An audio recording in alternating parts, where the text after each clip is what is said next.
Look, I took a picture of it. Corn? Yeah, essentially it's like plant plastic. Oh, okay, all right. Because he cares about the environment. Give it a lift and see if it tastes Like, sweet. baby, yours.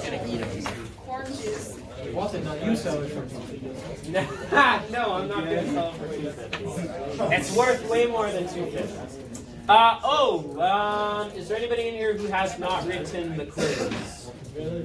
Okay, so let's go over the quiz tomorrow. Is that okay? Yeah, we're going to review the quiz tomorrow. But there's some other people who need. Yeah, the marks are up on PowerSchool. Yeah. Have I? No, I'm going to try and watch it at some point. I heard it's very good. Is it kind of slow? But it's a TV show is designed to be slow, right? Yeah, like the intro's fine. It really hasn't been anywhere. Get it? Yeah, good stuff. Okay, yesterday we talked about our addition reactions, and what I want to say is addition reactions are very quick. Addition reactions are usually very quick. That's because these bonds are unstable. Double and triple bonds are typically very high energy bonds and they're unstable. Please don't think that it's any double or triple bond. We're talking specifically about carbon-carbon double bonds and carbon-carbon triple bonds, okay? Not just any double or triple bond. We'll see an example of how quick this is compared to a different reaction in about 10 or 15 minutes. But I want to ask you, this is kind of an interesting question. Very interesting. It's very interesting. What is the structure of C2H2? Let's draw it out. Is that okay? So how many carbons? Two. So I gotta go carbon, bond, carbon. And then, in order, how many carbons does this thing have? Sorry, well, it's got 2 carbons, but it's got 2 hydrogens as well. So probably one of them is going to go here and one of them is going to go here. So how many bonds need to be in between? Triple bond, right? Good. So if I started with this, by the way, the chemical, the name of this chemical for any welders that are in here is called acetylene. So this is ethine or acetylene is the kind of the common traditional name for it. So if we took ethine and we reacted this with chlorine, what would we get? What's the product that we would get from this reaction?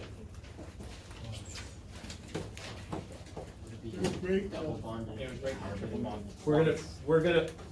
How many groups of chlorine molecules am I reacting? 1. So we're gonna break the triple bond and turn it into a double bond. Are we okay with that? So I'm gonna turn the carbon-carbon triple bond into a carbon-carbon double bond. The hydrogens are still there, and what have I added to this molecule? So I've added a chlorine onto both of these. Right? Good. Now, I'm going to take this and I'm going to add an HCl. So what's going to happen now when I take this molecule and I add an HCl? What will I get? Break the double bond, and I'm going to turn it into a single bond. And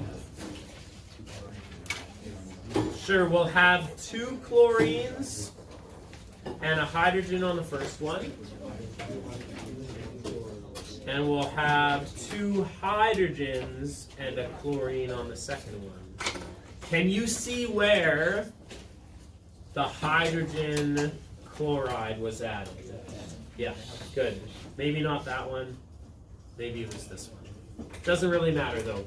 Remember, because this bond can rotate, it doesn't really matter. Yeah. Yeah, so like because it rotates, like, does it matter if you have to show all cases? Because, like, you could have the chlorine on the other side. Yeah, I could have had the chlorine on the other side. And something that you'll talk about in university and college is this idea of symmetry. What's the name of this molecule here? Let's just really quickly go through it.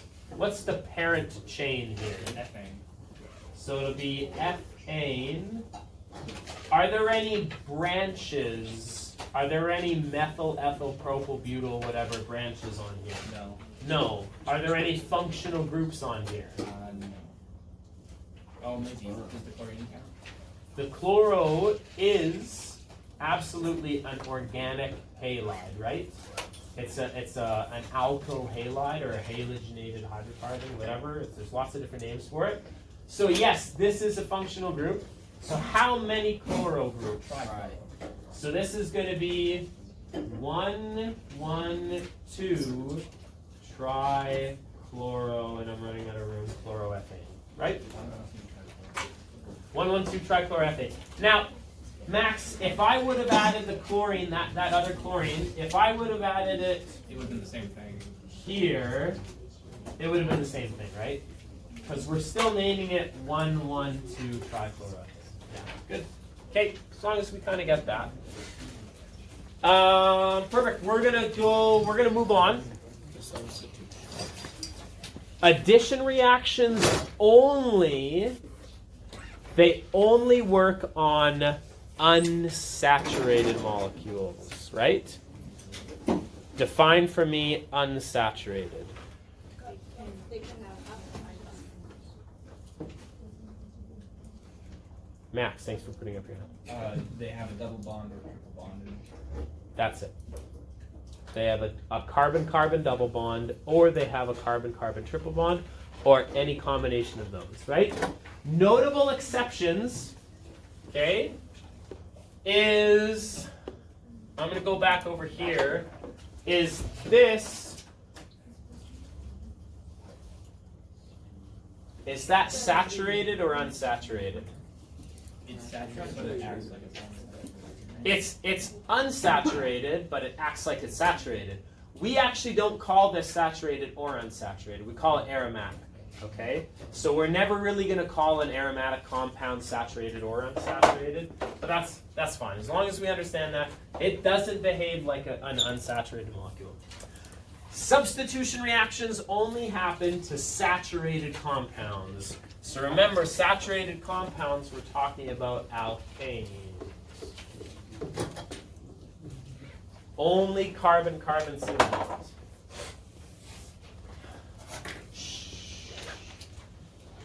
Jonas, is Matthew bugging you? Yeah, sounds like it. Yeah. He's playing his He's playing on his calculator, not bugging you? He's like this talking to me. Oh, this is a big problem. They happen to saturated compounds, which are alkanes, but they also happen to aromatic compounds because they act like they're saturated. This is where an element, usually a halogen, will trade places with the hydrogen. Substitution reactions have a significantly higher activation energy. They often require catalysts to proceed. They are very slow reactions.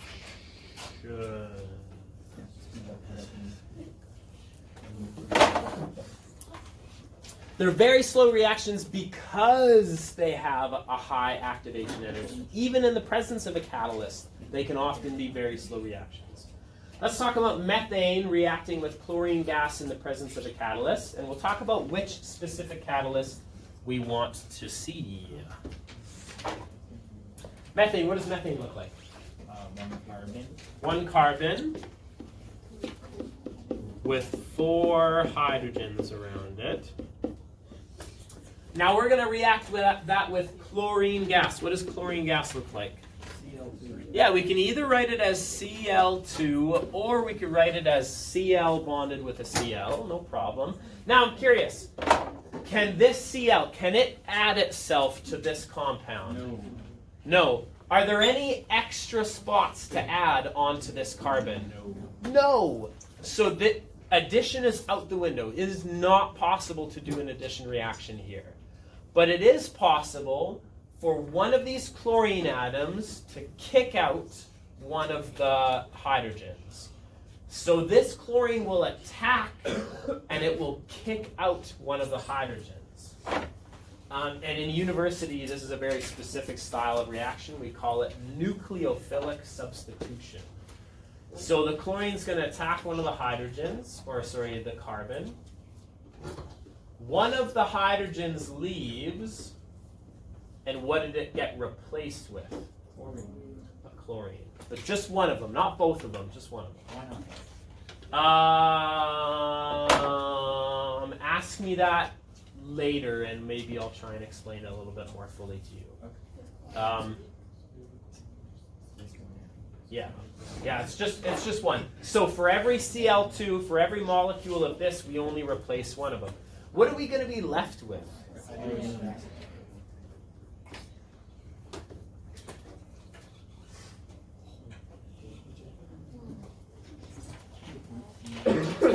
Many substitutions may take place if there's an excess quantity of that halogen.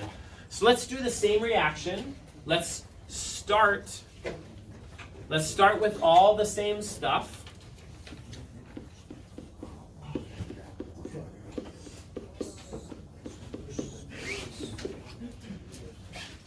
What do you think we would get if we reacted this with 4 Cl2s? Well, you get a CL would go all around. Yeah. The first Cl2 would kick out what? Behind One hydrogen.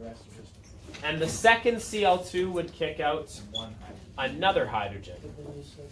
And then the third Cl2 would kick out another hydrogen. And then the fourth Cl2 would kick out another hydrogen. So basically, how many hydrogens are we going to kick out of this molecule? 4 of them. So we're going to get C.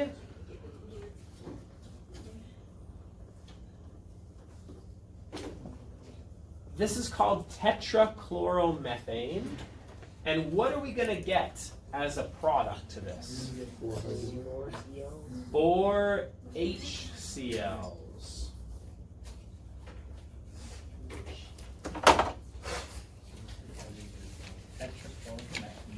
Tetrachloromethane.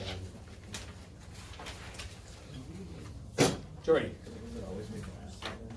It always makes, the hydrogen leaves and it attaches itself to whatever is left over. Only one of these chlorines gets added, right? Or gets put onto this molecule. So yeah, you're going to get H and then whatever was left over. Yeah, it's typically always halogens. Yeah, because they're one of the more reactive families. So if this was F2, then you would make HF, right?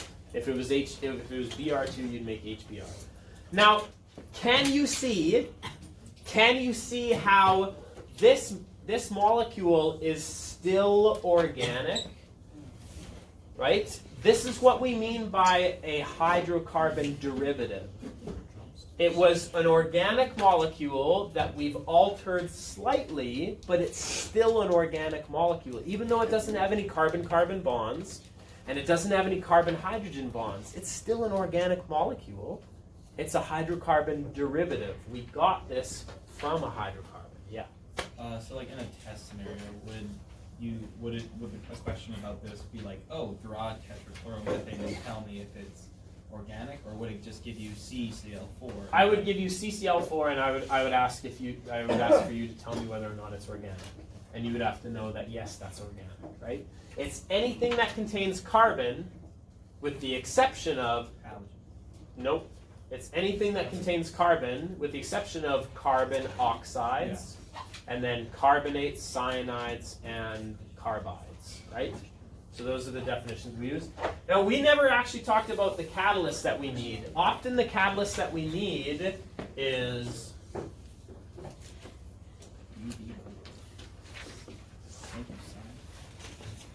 We need ultraviolet light to kickstart this reaction.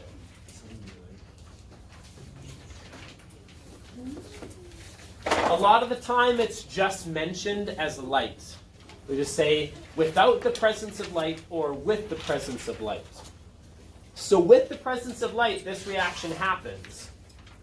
Without light, if we took light away from this, would this reaction happen? No. Well, it would still happen, but it would even slower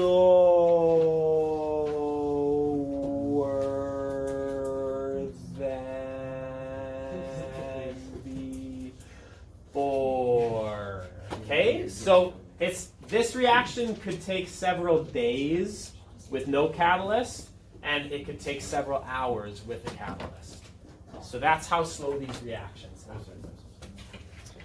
Okay, so let's try this. I want you to try and draw. You tell me what kind of product could we get with this reaction. What kind of product would we get with this reaction, and then what kind of product would we get with that reaction? The second one's going to be tough. Don't if you have no idea, then just don't put anything, and we'll talk about it together as a group.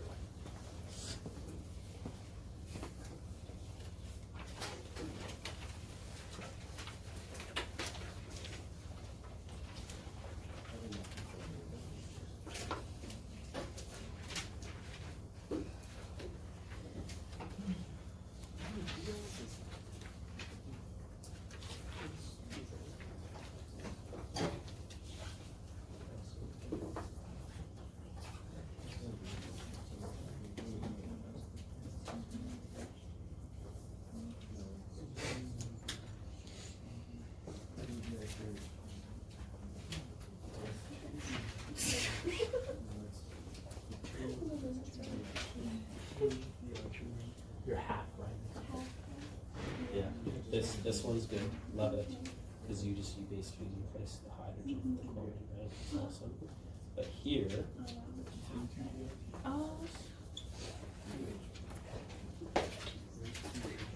yeah. Oh, sorry. No. I'm saying Is it 3? It's how many molecules of bromine? We have 2, so we can only substitute 2 hydrogens. Oh. You substitute 4.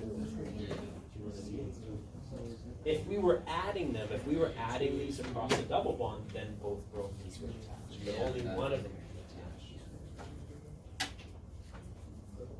So, because there's two, but Yeah. if you do that, one, two, so one.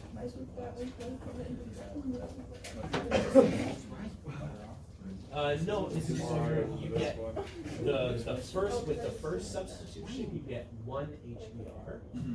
Then with the second substitution you get another HBr. Oh, okay, I get it. You know what I mean? Yeah.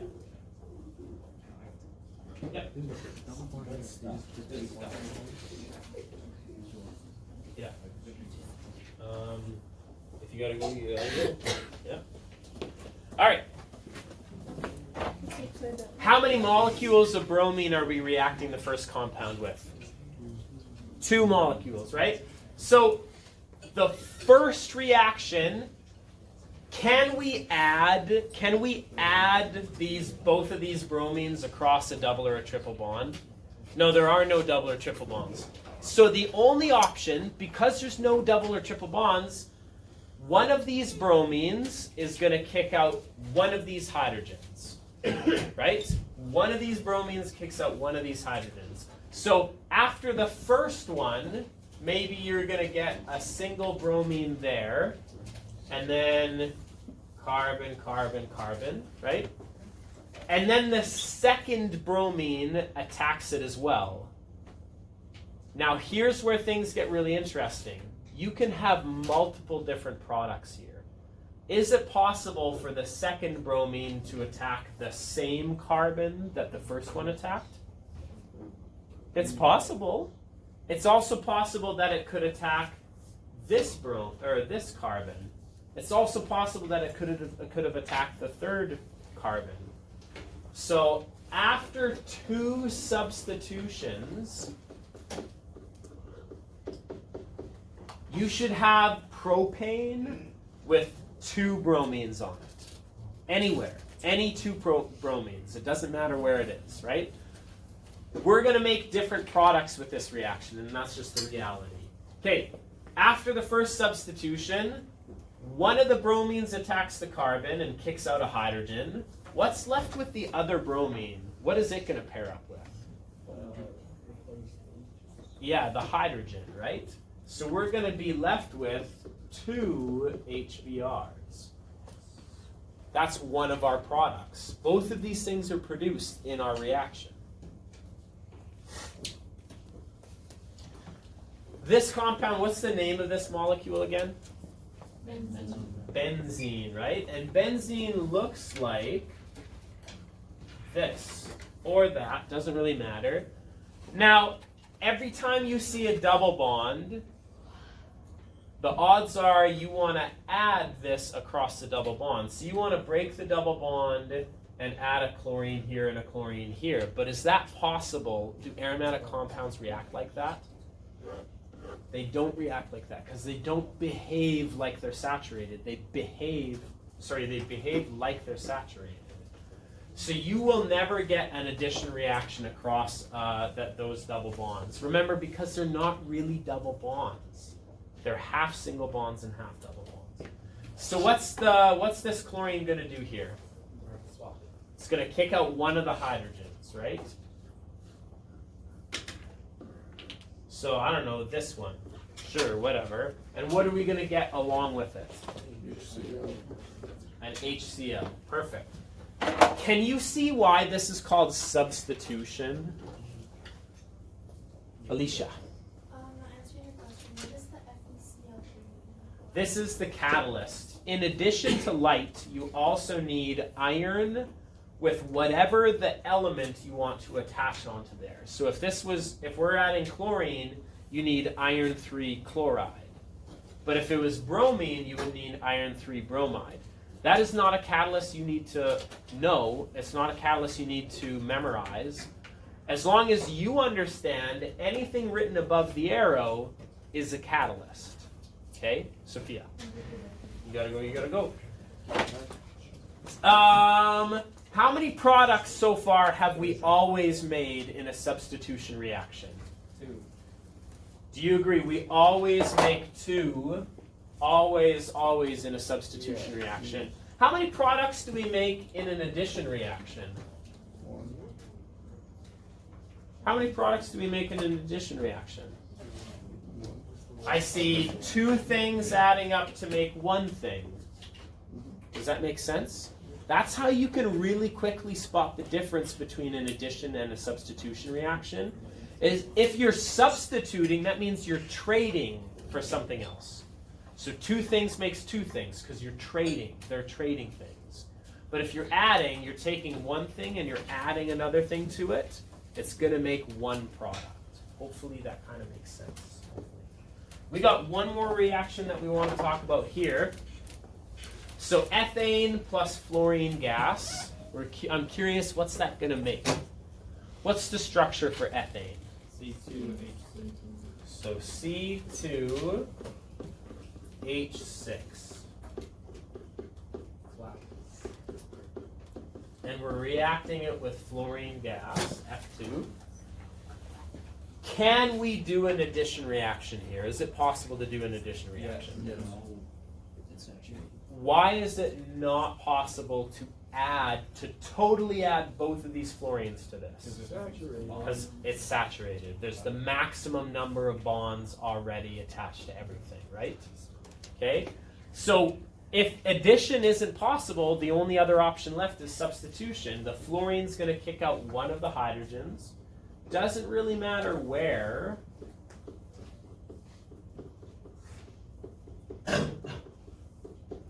And what are we going to get in addition to this? At the very least, we're going to get hydrogen fluoride. Maybe not hydrofluoric acid, but at least hydrogen fluoride. Perfect. Hopefully that makes sense.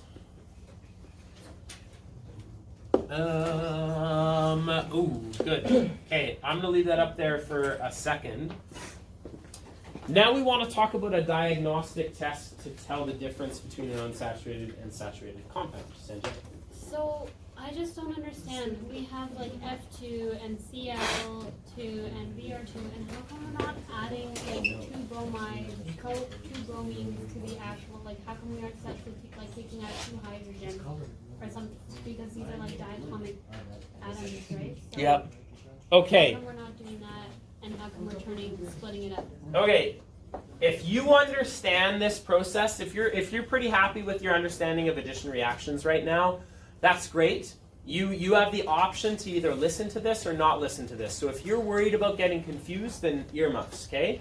But if you're confused right now, if you're confused by addition, you're saying to yourself, I don't know why we don't add both of them, then I want to show you something right now, okay?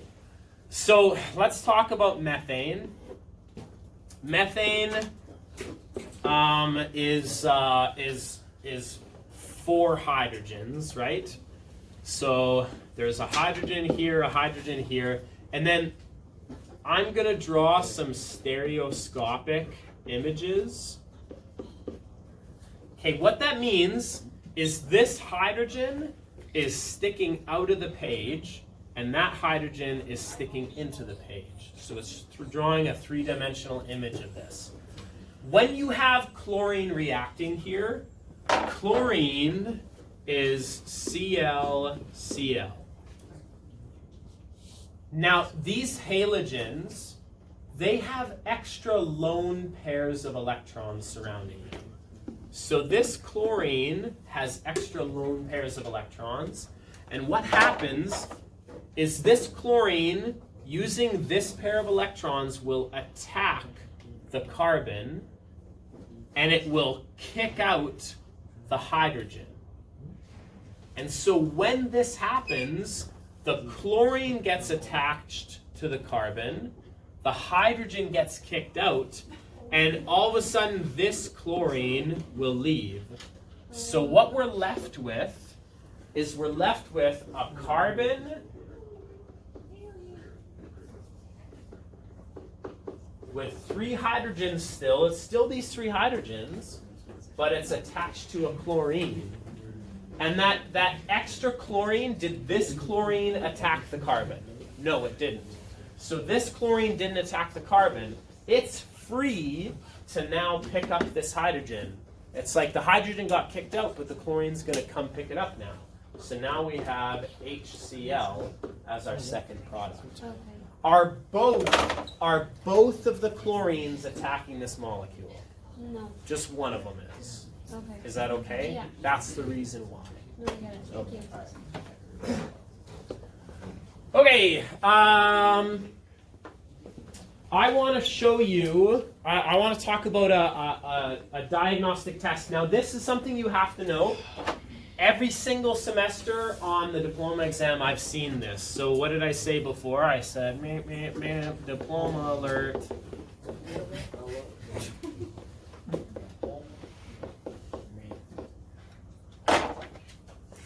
For sure, I can almost guarantee it. I would almost bet my mortgage. Yeah. What? I don't know. My wife deals with all of that stuff. I'm not smart, nor am I reliable enough to be. Do you pay any?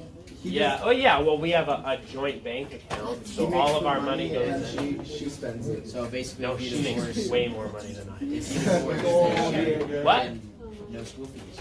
What? If you divorce, you don't have any school fees. Yeah, I guess. And That's you great. can go for a new What does your wife do? What? My wife is a physiotherapist. That's not as cool as curling. What? That's not as cool as curling. It's not as cool as curling, but I love my wife very much. No. Because the addition of halogens, shut up, hey.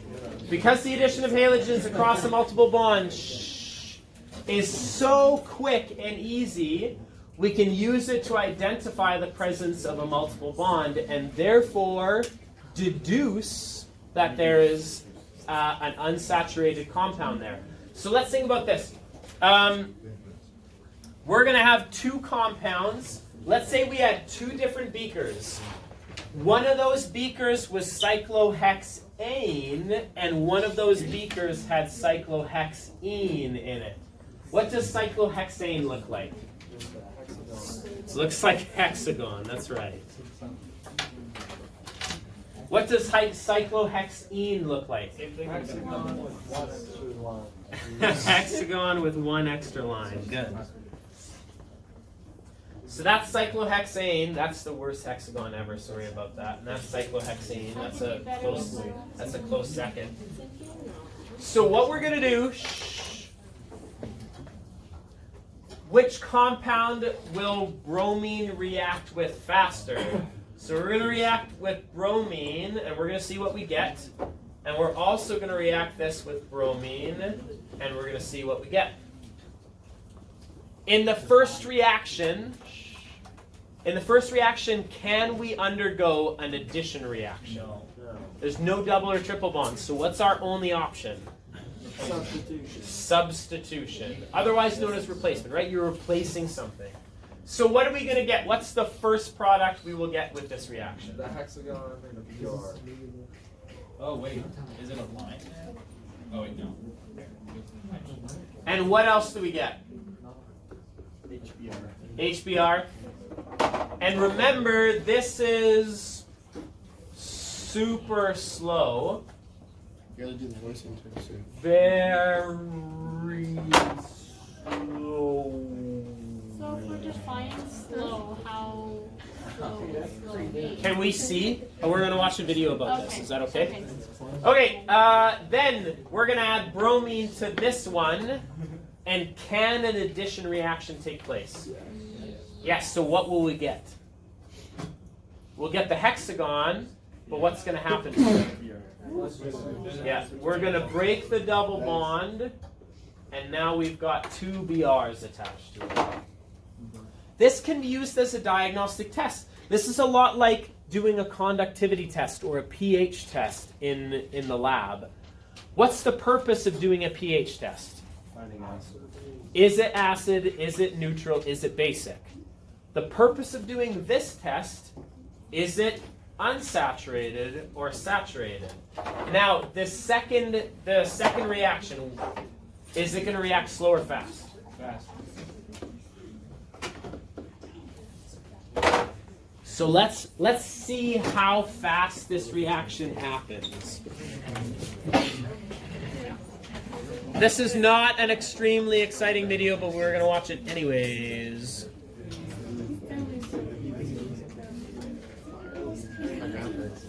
Left contains the saturated hydrocarbon cyclohexane. The tube on the right contains the unsaturated hydrocarbon cyclohexene. First, brown-red bromine. Okay.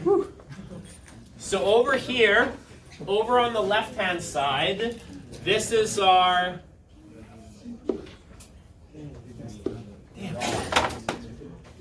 Over on the left-hand side, this is this. Did they say is saturated or unsaturated? I believe they said saturated. This is cyclohexane, and on the left-hand side, this is cyclohexene. Which side should react faster? The right side. Is added drop by drop to the left-hand tube containing saturated hydrocarbon. There you go. As the bromine is added, it dissolves in the cyclohexane. Very exciting. Yes. How fast? Let's take a look at this. What color was the bromine? Is the bromine? It's reddish brown, right? So the bromine is a reddish brown color.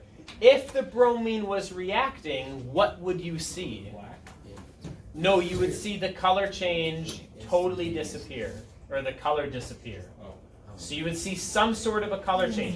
When I added the reddish brown liquid, it turned reddish brown. Is that a color change? No, that's no color change at all, right? The color remains when the solution is stirred because bromine does not react with saturated hydrocarbon. It does, it's just really slow. So if it just left there, it'd be Now, liquid Yes. bromine is added to the unsaturated hydrocarbon cyclohexene. The red-brown color disappears as the bromine mixes with the cyclohexene. Do you see what's happening? It's changing just as fast as we're adding it in. So do you understand what I mean when I say extremely fast and extremely slow? It doesn't even really matter how slow it is. It means this is, even if it's on the order of minutes, that's way slower than the unsaturated compound, right? Jordan, Alex. This is because the bromine reacts with cyclohexene, adding to the double bond. All right, good talk. Amazing. Fantastic. Okay, that's not the only diagnostic test that we can do. Yeah, Jordan. Could we do a pH test? I suppose you could, right? But you wouldn't have to. Like, when we do this, are we making any acids in the really fast reaction? No. When we do this, are we making any acids? No. No. So the diagnostic test is just a color change, and you can see immediately which one will change color, right? Right. So here, this one will change color, and the top one won't. Maybe if you left it for a couple days under a UV lamp, then it would change color, right? But yeah. So once it had changed color, right? If they both change color at the same rate, yeah, you could use pH paper, right? Because but you don't need to. That's not the only diagnostic test. I've seen that bromine diagnostic test on basically every single diploma exam. I have never seen this next one. Uh-oh. But I want you to understand, it is in the program of studies, it is in the curriculum, and you could be tested on it. So I'm just trying to let you know that the first one, very, very likely to see. The second one, no, I don't really think it's very... Potassium permanganate solution. The purple color of potassium permanganate should disappear and we should get a brown precipitate. That would be the positive test result for a compound that is unsaturated. Let us see if that happens. Okay, so what's going to happen is we're going to add potassium permanganate to both a saturated and an unsaturated compound, and one of them is going to react, right? Which one is more unstable? The double triple bond or just the single bond? the double triple. Double and triple bond. Those are unstable, so they will react with the potassium permanganate.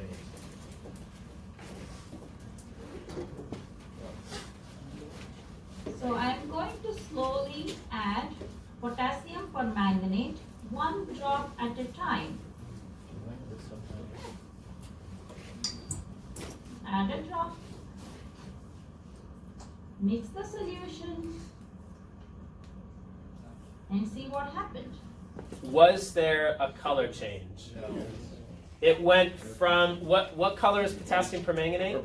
A deep purple. Is this still deep purple? No. So is this solution saturated or unsaturated? Whatever sample you put in here must have been unsaturated, right?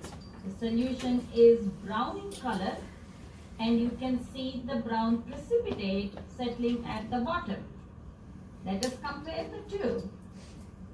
Potassium permanganate reagent. Can you see the big difference Here. in color now? Yeah. Okay. All right. And You don't get that. It- You don't get that with saturated hydrocarbons. Okay. So there's a couple questions that I would like you to answer for me, please. Naturally equates the same formation that greenhouse gases above the reaction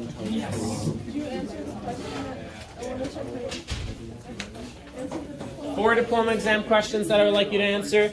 Just take 6 or 7 minutes and totally silently answer these questions, please. Thank you.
the entire thing has to look into yeah.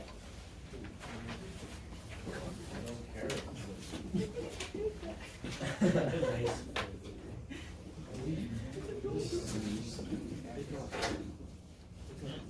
What'd you get on Jonas, the right?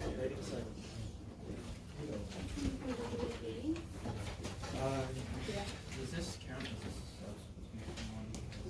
Look at it. They are swapping. It's just that you bring like a bunch of them at the same time. And then you know this is They're behind chest. And you're starting. Look at where you're starting. Is that saturated? The very first thing is that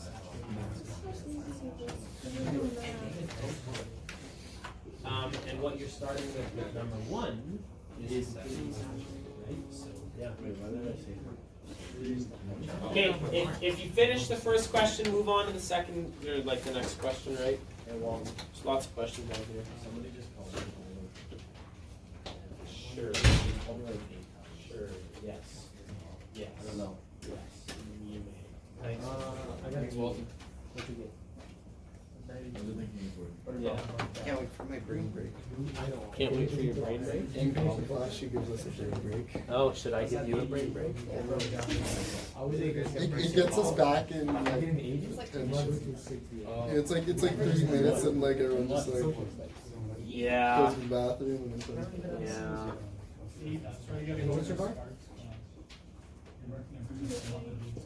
Walton, I think on Friday we need to do the lab. If we do the lab quick enough, we need to watch Christmas movie. I don't know if we're even gonna get to the lab today because we're not gonna finish. I gotta update my schedule.